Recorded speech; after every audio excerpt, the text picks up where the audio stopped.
sure you know Apple. How many of you have an iPhone? I do have an iPhone. How many of you have an iPad? I do. How many of you have a MacBook? I don't, but you do. Okay, so it's obvious that we all know Apple and we are using Apple products, and you know, the way we communicate, the way we work have been changed so much by these products, right? You can enjoy your entertainment better because of an iPad. Now you can watch video on an iPad. You can do a lot of other things more efficiently because of these products, right? So obviously, the person who was responsible for the invention of these products was Steve Jobs. Of course, he wasn't the only one, but he played a very instrumental role in the development of these products, right? So the purpose of my study right here is to look at the market value of Steve Jobs. Now, you can see that we benefit so much from his products, right? But it's hard to tell what is the value of the benefit that we are getting, right? The fact that you communicate better with an iPhone, with an iPad, the fact that you enjoy your entertainment better because of an iPad, because of your MacBook, what is the value of that? It's hard to tell, right? You cannot put a dollar value on the benefits that you're getting from these products. So that's what I'm trying to do. And that's not just for Apple. I'm looking at Steve Jobs specifically, because if you look at Apple, that's the entire company, right? So I'm not interested in looking at the entire company. I'm looking at one individual, Steve Jobs. What is his value? Not the whole company. Okay? And I'm going to be looking at the impact of his death on the competitors of Apple as well. Okay? So I'm working on this paper with two co-authors, one from Thailand and one from China, from Czech. Okay? All right. So let me start here.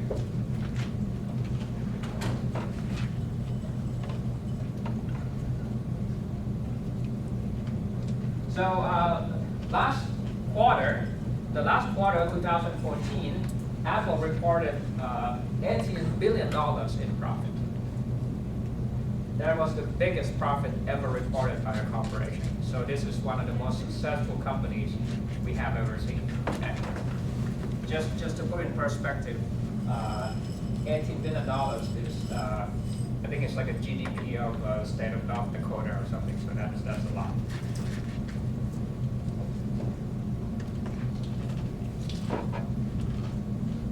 Also, the market capitalization in 2014 was $700 billion. So just to put it in perspective, that's the GDP of my country, Thailand. So that's what we produce in Thailand for the entire year. That's the value of Apple.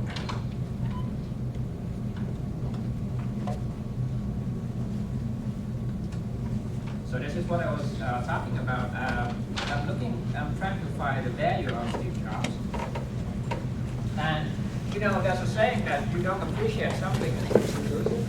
So we lost Steve Jobs in October 2011. He passed away. He died of insulinoma or cancer of the pancreas. He was 56. And he passed away at 3 p.m. On the 5th of October 2011. So it has been a couple of years now. So it was very tragic there.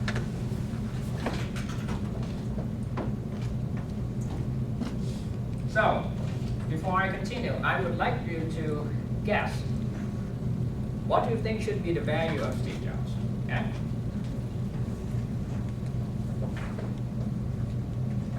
You think it's $5 billion? $5 billion is about the wealth of George Lucas. You know, the guy who made the Star Wars movies? That's his personal wealth, $5 billion. Okay. Or you think it should be about $10 billion? If it's $10 billion, that's how much money Eric Schmidt has. You know Eric Schmidt? He's the CEO of Google. So that's how much money he has. Or you think it's $20 billion. That's about how much money Michael Dell has. You know Michael Dell, right? Or you think it's $30 billion. That's how much money Mark Zuckerberg has. Okay? So, anyone think it's A? 5 billion? How many? No? Too low? 10? All right, we got 110. 20 billion? No? 30 billion? Most of you don't think it's worth anything because you're not participating.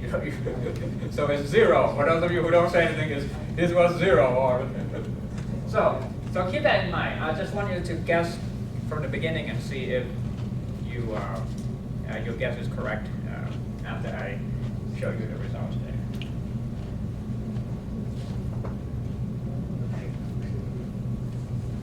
This is some prior literature. I probably don't have to talk about this. This is more academic stuff. In finance, we have been looking at the impact of the death of executives.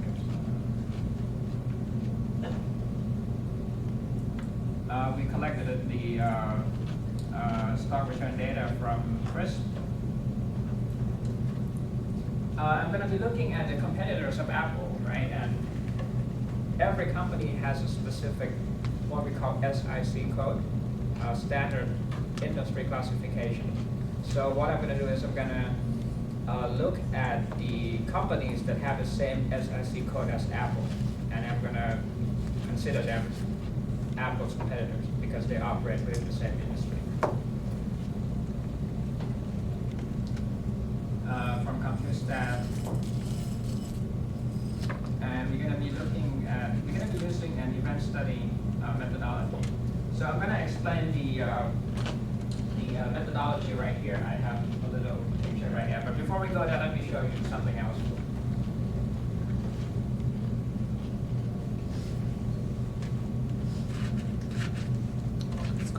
So this method relies on the stock market. I'm using the stock market to establish the value of Steve Jobs. Now the question is, why should we be looking at the stock market? You may be saying the stock market is not always correct. We have had, bubbles, and the stock market can be wrong. And you are correct. It's not always efficient. But we're going to keep that debate for another day. So today I'm going to show you one example in which the stock market can be very, very efficient. Let me show you one example.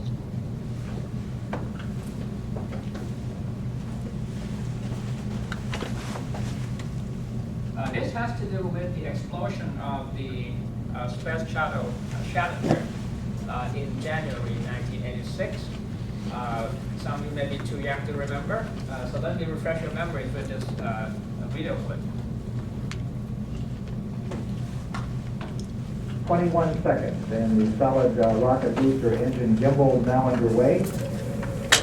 T-minus 15 seconds. T-minus 10, 9, 8, 7, 6. We have main engine start. 4, 3, 2, 1, and liftoff. Liftoff of the 25th Space Shuttle mission, and it has cleared the tower. You can see the explosion there.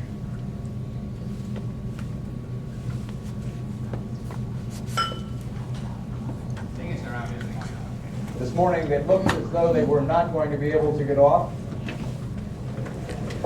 15 seconds. Velocity 2,900 feet per second. Altitude 9 nautical miles. Downrange distance 7 nautical miles.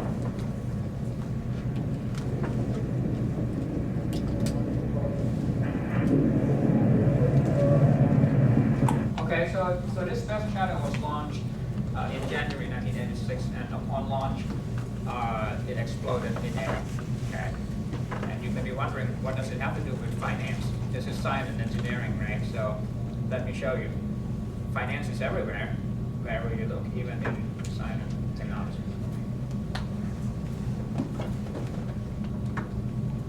Okay, let me show you a video clip. It's about 5 minutes.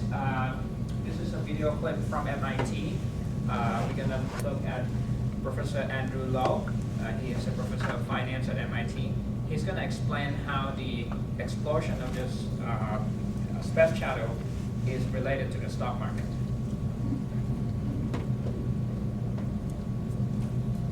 of efficient markets, why you cannot make money, why all information is incorporated into market prices. And to do that, I'm going to tell you about a research paper that was published in 2003 by two economists, Michael Maloney and Harold Mulhern, titled The Complexity of Price Discovery in an Efficient Market, the Stock Market Reaction to the Challenger Crash.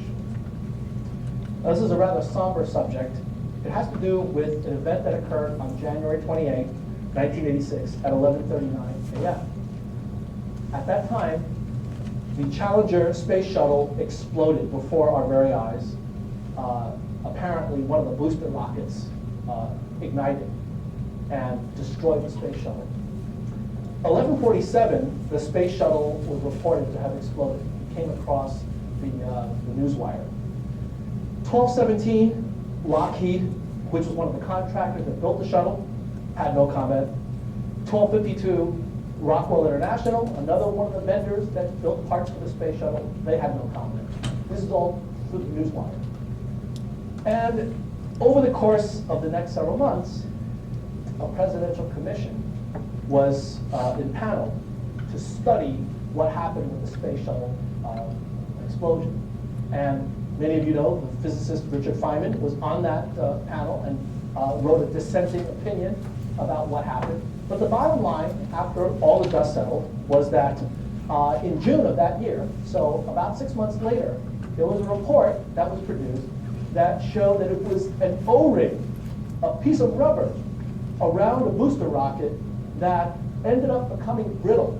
And because it became brittle in the cold weather, there are gases that leaked from that booster rocket, and those gases ignited after takeoff. And so in the end, after all of this analysis, it was determined that the O-ring was at fault. And who produced this O-ring in the rocket? It was Morton Thiokol. Okay, so let me explain this. So the explosion happened in January, and then after the so much investigation, in June, about 5 or 6 months later, the conclusion was that there was a defective O-ring on the space shuttle, and that was responsible for the explosion there. The company who produced this defective part, its name is Morton Thiokol. Okay, that was the company that produced this part there.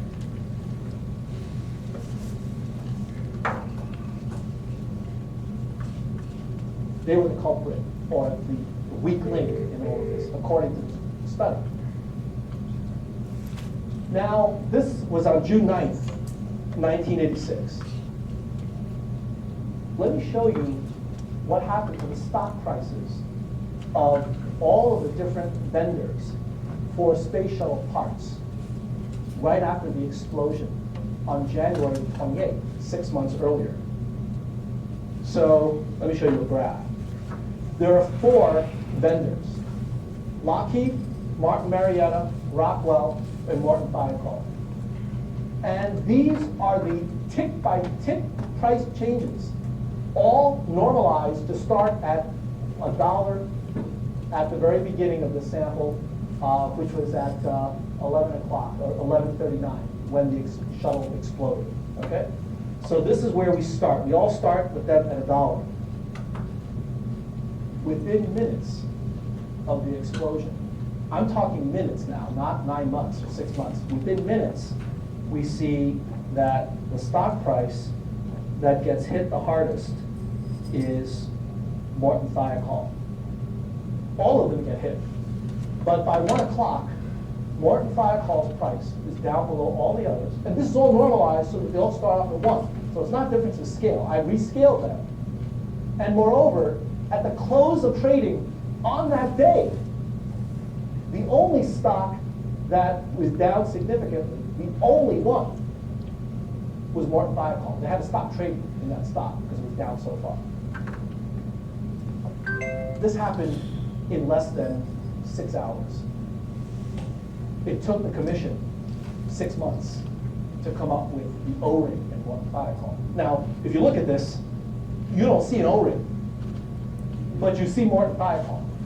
Plain and simple, like a sore thumb. This is what I'm talking about. This is the wisdom of crowds.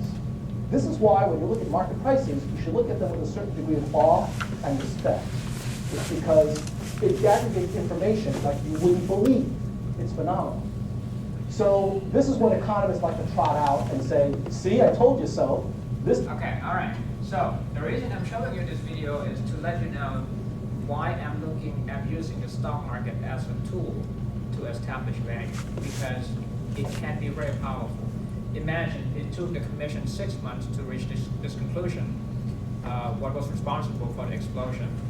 On the same day, when after the explosion, within a couple of hours, it was pretty obvious who was responsible for the explosion, which company produced the defective part. So the stock market can be very efficient, and that's why I'm looking at the stock market to establish the value of Steve Jobs. So, all right then, so we can move on with the presentation there.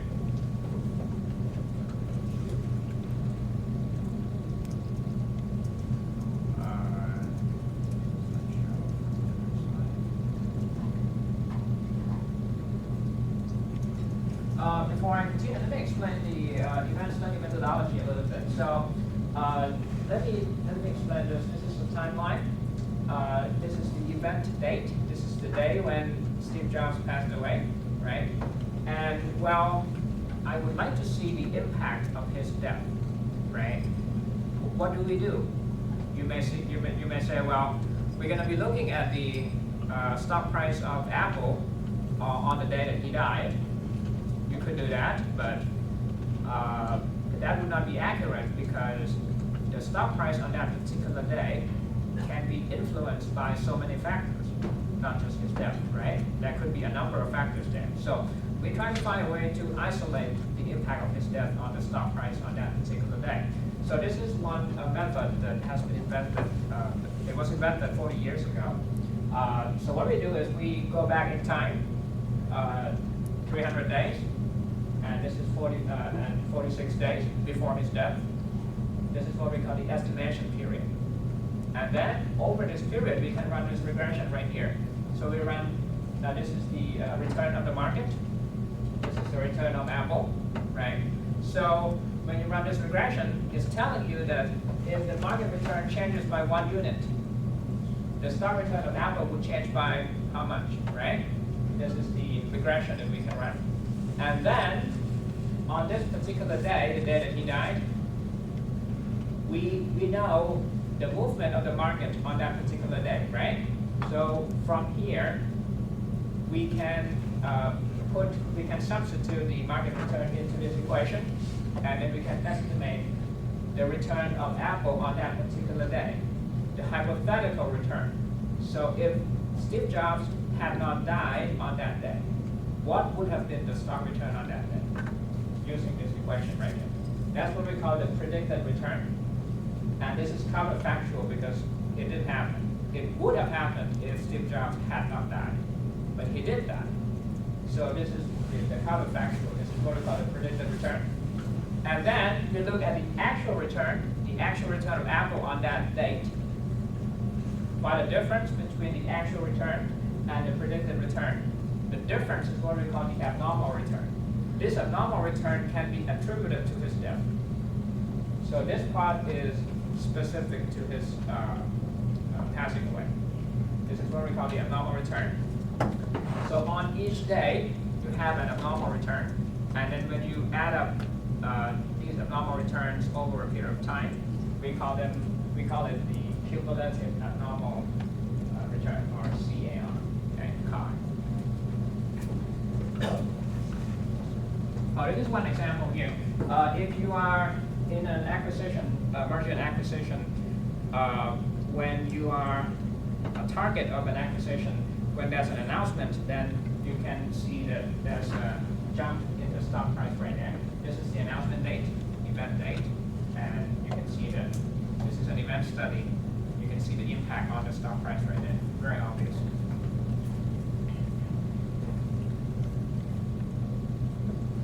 Okay, let's talk about what should be the stock market reactions to Steve Jobs' death. Obviously, you may be saying, of course it's going to be negative, right?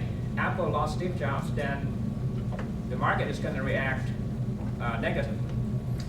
Well, it may not be that obvious. Let me explain Well, first of all, this is what I just mentioned, right? It should be negative.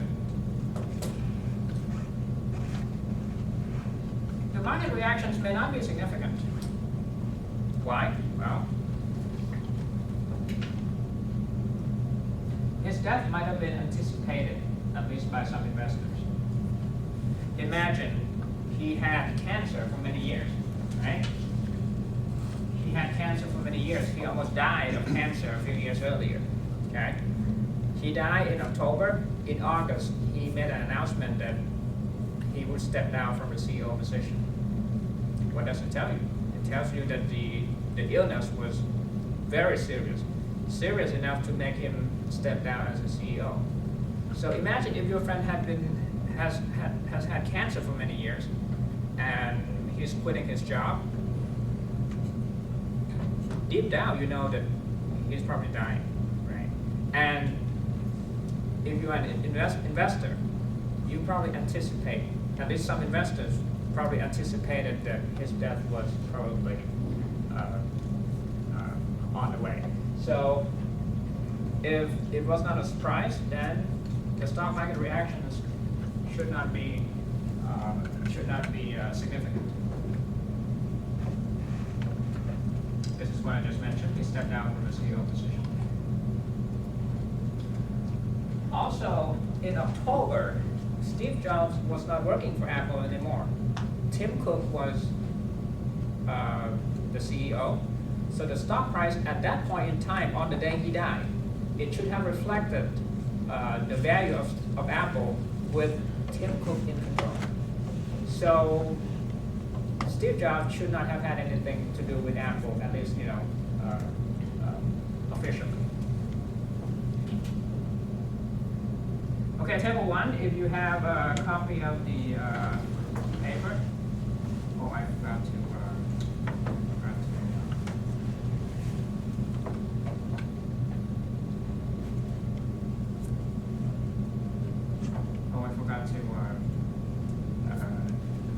But if you have a copy of the paper right here,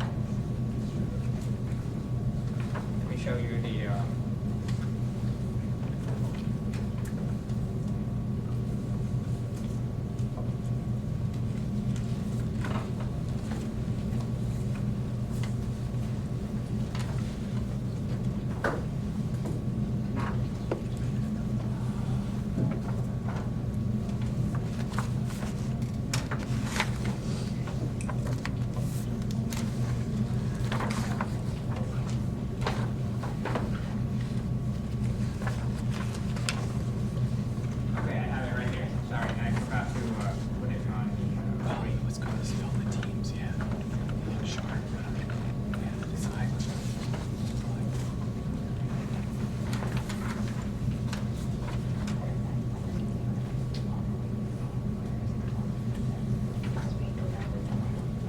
Right here. So day 0 is the day that he passed away. -1 is 1 day before he passed away. +1 is 1 day after he passed away. Right. So you can see that. Let's take a look at this window right here. This is a 3-day window surrounding his death. -1 to 1. Within this 3-day window, you can see that the stock return of Apple dropped by -5.76%. Just within a short period of 3 days, okay? And this is statistically significant. Okay? This is quite remarkable because if you look at this window right here, -30 to -2, that's 1 month before his death. Look at the stock return right here. Apple was doing well up until his death. So Apple was doing very well until his death right here. So apparently his death was, pretty significant. So we can see that this is the impact of his death right there.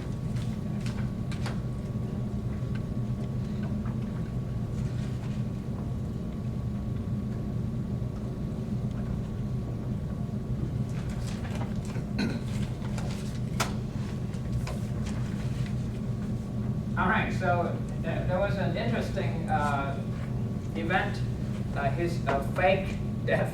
So in 2008, there was this rumor, and actually it was distributed by Bloomberg. Bloomberg mistakenly published an obituary of Steve Jobs there. So let's see the market reaction to this news, see if the investors were mistaken or not.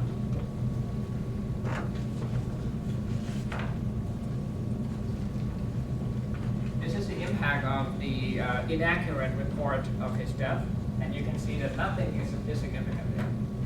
So investors were smart enough to distinguish between a rumor and an actual death right there. So looks like the stock market is reliable there. John? You know, as another measure of his impact and what value he has for the Yeah. company, I was wondering if you were able to compute from the day that he rejoined Apple, Yeah. back in, was it 96, 97, to the day of his death, what was the increase in the stock market capitalization for Apple during that period of time, and kind of compare it with other CEOs, because we know someone like, I believe, from GE, Jack Welch, added like $326 billion of market capital for the company. Is it possible, as a side topic, It to kind is. of to compute that for us? Because I'd be interested in, well, just how much value did he add over the second term when he came back? It is possible.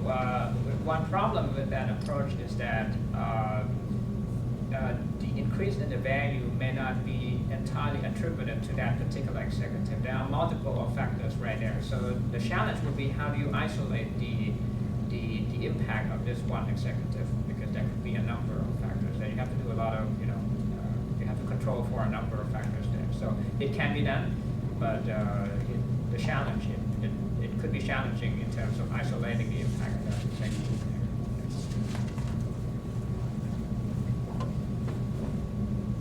All right, let's see what else.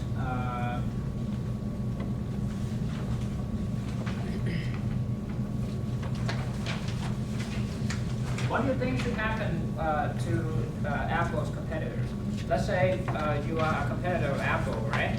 And then you hear this news that Steve Jobs just passed away. What should be your reaction? Well, let's see.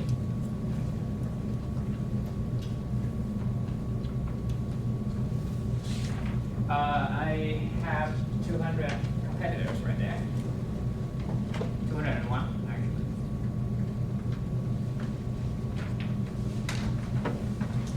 Well, first of all, it may not be significant, right? You say, okay, Steve Jobs passed away. That's Apple's problem. That's not my company's problem. So there's no reaction there.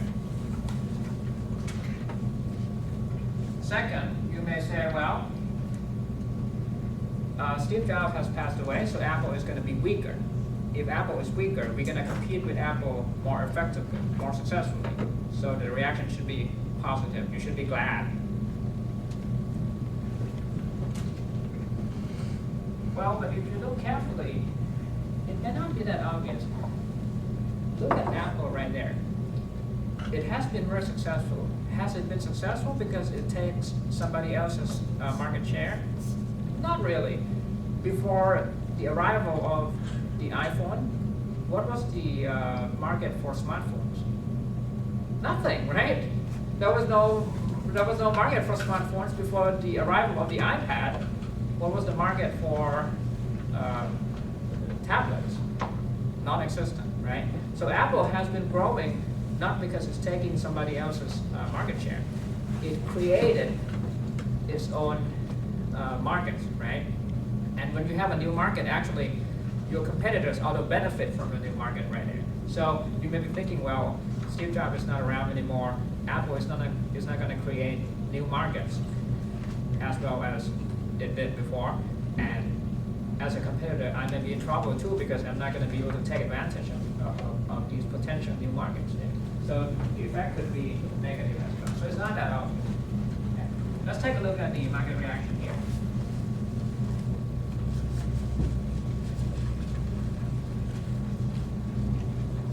Okay, let's take a look. Look at this window right here. 1 day before he died, and between 1 day before he died and 1 day after he died. Actually, his competitors are very glad, positive and significant.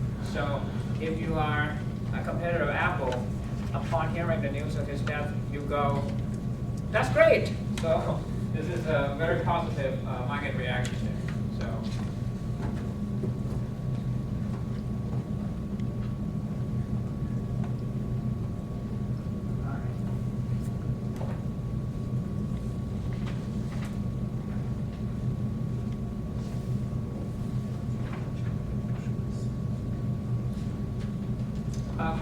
variation. So we know that in aggregate or collectively, these competitors react positively, right?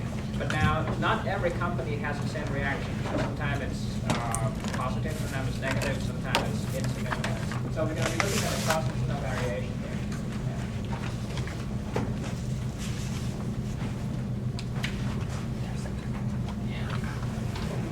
So I run this regression right here, and the dependent variable is the stock market reaction right there, cumulative abnormal return, and then I have the following from characteristics here. So the bigger competitors have stronger positive reactions. So if you are a bigger competitor, you think you can compete more successfully with Apple. Profitability, negative. So that means if you are already profitable, you're not going to react very positively to Steve Jobs' news, the news of his death, because maybe because you are already profitable, you don't care that much about what happened to Steve Jobs. Okay. Market share, if you are controlling a large market share already, then you're not going to react very positively, maybe because you are doing well already, so you don't really care that much. Okay.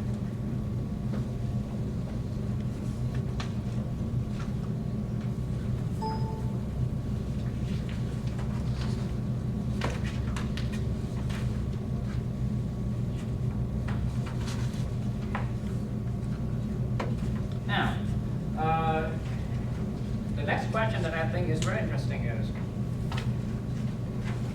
these competitors are happy to hear about Steve Jobs' death, right? And they react positively. They say, well, this is great for us. We're going to be doing better because Steve Jobs is not around anymore, right? And this is about one day before and one day after his death. So it's a short term, it's a very narrow window, okay? That was in 2011, around the time of his death, right? Now, the next question is, does the performance of Apple's competitors actually improve after his death? So the expectation is that it's going to improve, right, because of this positive stock market reaction. Now, in reality, did it actually happen after 2011? Did the performance actually improve after his death? We're going to take a look here.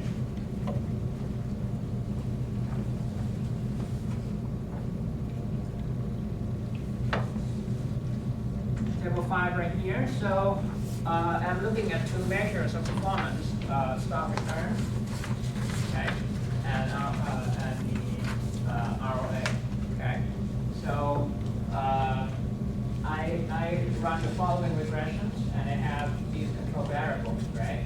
And I have this dummy variable here. It's equal to 1 after 2011 because Steve Jobs passed away in 2011. So this coefficient, this variable is going to capture the change in the performance of these competitors after 2011. Okay, and you can see that it's significant right here. So that means the stock returns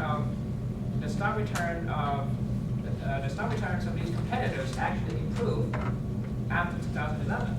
So it looks like the market was accurate there. Although, if you look at the ROA, it's not significant. So the evidence is a little bit mixed.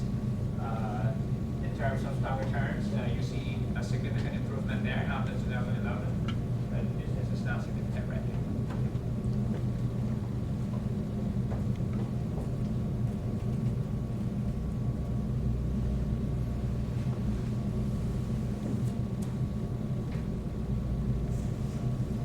Now, the next question is,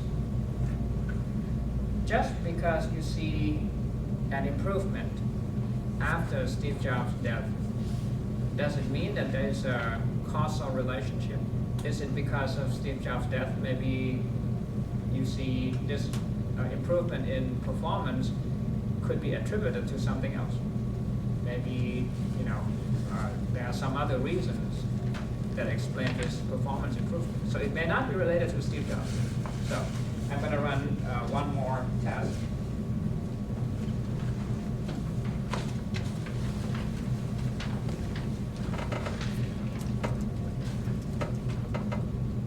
Oh, I don't have it here, sorry. This is not the latest version, I'm sorry.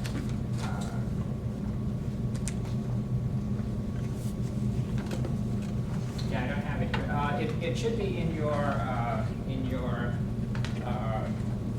table right there. This is table.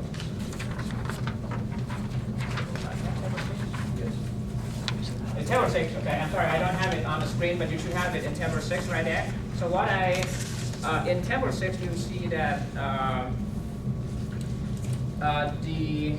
looked at the changes in performance between 2010 and 2012, right? Because he passed away in 2011, so I look at 1 year before and 1 year after his death, and I calculate the changes in performance, and that's my dependent variable there. And then I have the cumulative abnormal return as an independent variable there. You can see that the cumulative abnormal return is related to subsequent performance, right? And we know that the cumulative abnormal return can be attributed to his death, right? Because it's for a short window of 3 days around his death. So the stock market reactions around his death actually explain the subsequent performance. So the subsequent performance has to be related to his death right there. So I'm showing you that his death did have an impact on these competitors because there is a direct relationship right there. Okay, so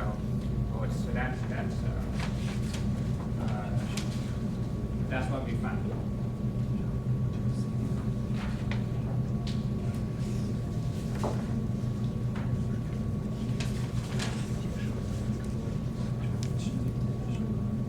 Now, I know that Meng Yao, you have a question?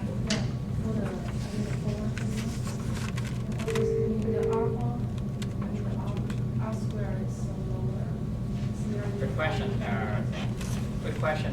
It's not unusual when you run a. Maybe I think the independent variables are not explain the dependent variables. We need some other independent variables.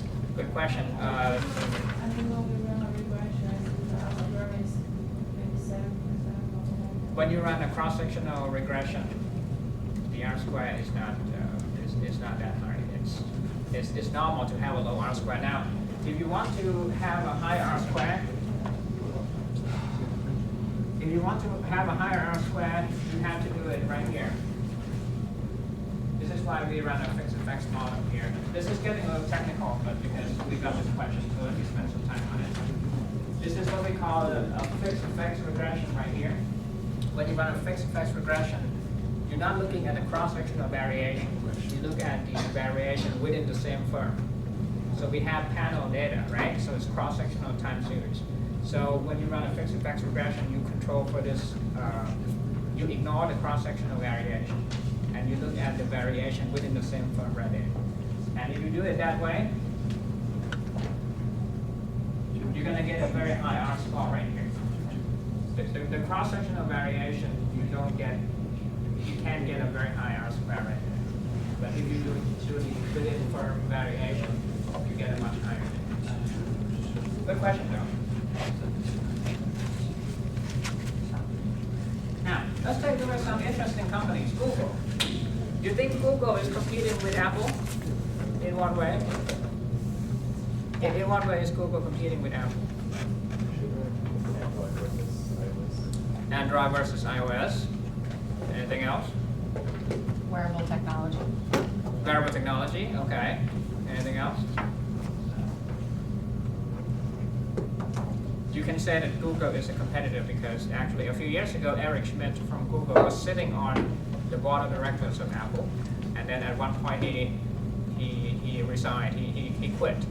And he said, I have to quit because when I accepted this position, Google was not competing with Apple. But now that we are competing, I have this conflict of interest. I have to resign from the position there. So it's obvious that Google is competing with Apple. Now let's see what happened to Google stock when Steve Jobs passed away. This is this video again.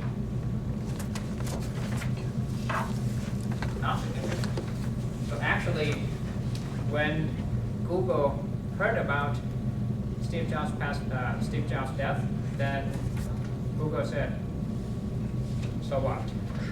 No reactions there, no reactions, not significant there. So Google didn't think that they would benefit from,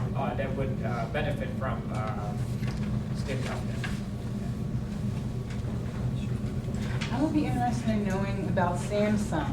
I'm part of the Samsung family. I love Okay. Samsung. Apple, I give you your props, but I'm Samsung girl All right.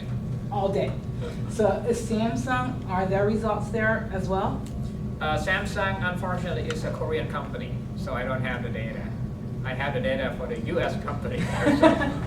So I can't run this test for Samsung. I wish I could, but it's a Korean company, so it's outside the U.S. Yahoo.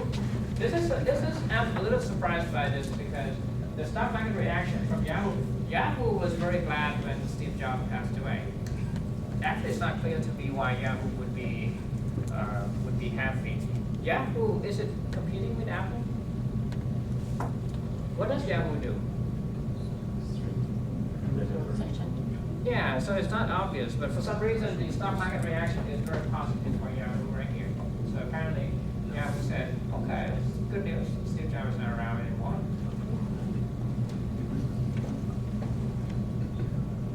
Microsoft. Is Microsoft competing with Apple? In what way?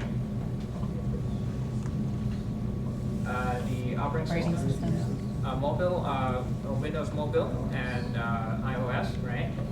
And also the what do you call Windows versus Mac. Windows versus Mac. Yeah, you see, so Microsoft is competing with Apple. Look at the stock market reaction right here. So Microsoft said, well, Steve Jobs is not around anymore, but we don't really care because there's no market reaction. So it had no impact on Microsoft at all. So Microsoft didn't think that Steve Jobs' death would benefit them in any way.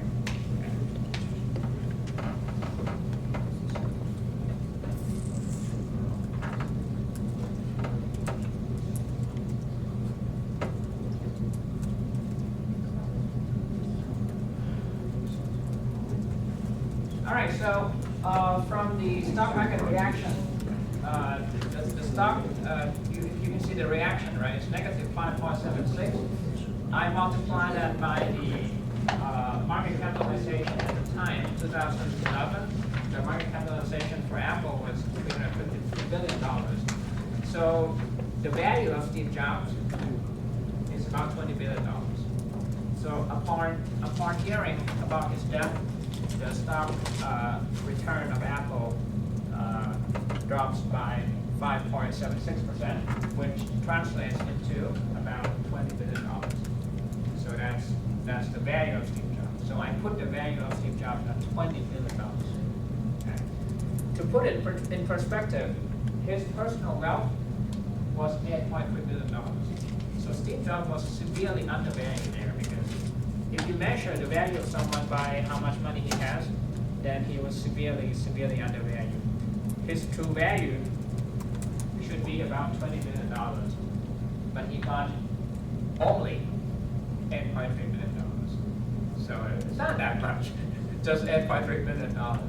After he died, most of the money, his wife inherited most of the money, so now she's one of the wealthiest women in the world now. So, and now it's probably even more than $800 billion. Okay. So, to conclude, I have estimated the value of Steve Jobs at $20 billion based on the stock market reaction to his death, and I also show you that the competitors collectively seem to think that they can benefit from his death. And that's why we see performance improvement for the competitors after his death already. And if you have any questions or comments, I'll be glad to respond to them. Yep. What about Steve Jobs' contribution to the music industry and the movies industry, Pixar animations? Very and good point. Because you have considered only Apple, but Steve Jobs, if you say Steve Jobs' value, it goes much beyond Apple. You are correct. The iPod revolutionized the music industry, right? iTunes and iPod, you're right. So maybe my next project would be including the music industry as well, because I did not include the music industry. So thank you. And even the animation industry. Animation industry as well. So. Anybody else? Any other questions? Yeah. For my market reflects all the information the public known already known for the public. So actually jobs that does not end up with a car accident or something happened really fast. So that means people kind of already know he's very sick and like a half years before. Right. So is that possible that the market, the reaction of market has already reflected in like before his death in the whole period? Right. You know, You are correct. Yeah. He was sick with cancer for a number of years, and he even stepped down from his position a couple of months before he died. So that information should have been incorporated into the stock price before his death. You are correct. So that's why I was saying that it might not have been a surprise, and it was not a surprise that the stock market reaction should not have been significant. But the result shows that it was significant on the day he died. So apparently enough investors thought it was a surprise. So I guess death is certain, but the timing of death is uncertain. So I think they were surprised by the timing. Maybe they thought that he would live a little longer. So I actually have a unrelated comment to what he said. This is actually also one for what I'm thinking now, because of such a period of time that between when people find jobs, it's in some serious health condition. Right. And finally jobs went away. Right. People may have absorbed such information in several periods, different shifts, like especially when people kind of get such fake information about his death. Right. So such effect may already be soaked away gradually following time. So I'm thinking probably when we took compensate this, is probably to look at different time period when people starting to know that jobs was in some health issue. Right. And then jobs has been mistakenly announced that he was dead. You know, maybe that will be helpful. Good question. So we can look at the announcement, the impact of, when he announced that he was sick, or when he was announced some information about his health. That's interesting. But I don't think the market reactions to those announcements would be as strong as the reaction to his death, because death is final. It can't get any worse than death. So any other announcements probably are not as significant.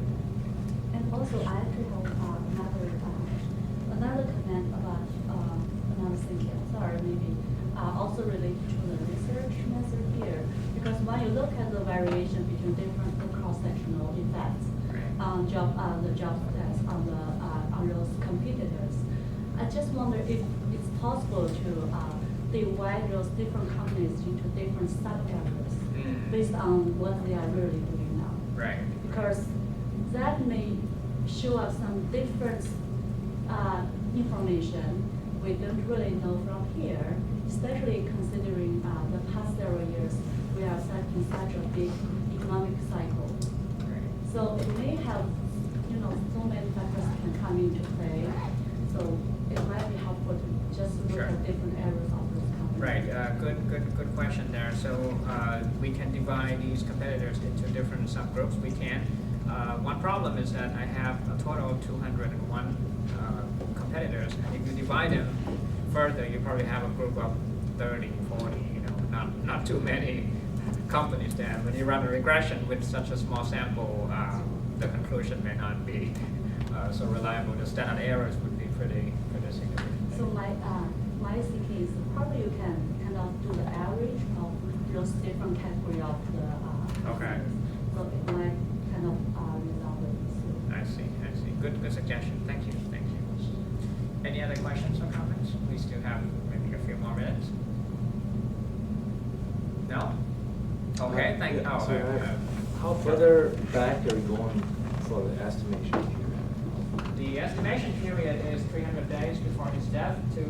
Is that a standard or is that standard? Why do you choose 300 instead? It could be anything. You could select a different time period. There's no particular rule for that. So it could be any period. Well, the idea is this. You need a period that is representative of the company's performance. So if there's anything unusual in that period, you should not use that period. You should use a stable period. So you should use a period in which there's no significant events there.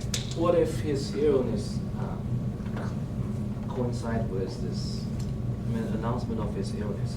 Good question. Maybe during the estimation period, maybe the announcement of his sickness may have influenced the stock return in that period. You're right, Yeah. that's possible. So one alternative would be to use a different estimation period and see what happens. Right. So it could be. It could be a problem there. We can try a different estimation period there. Any other questions? No, so at least today I hope that you know the value of Steve Jobs. It's about $20 billion, and you know how his competitors reacted to his death. Actually, some of his competitors welcomed the news of his death. So I don't know if his family should be happy or not, but people were so glad that Steve Jobs passed away. So that was a little, at the personal level, it's a little inconsiderate when somebody passes away and you say, "Oh, that's great news," But finance is not emotional. We rely on wealth and economic factors. All right. Thank you very much. I appreciate your presence today.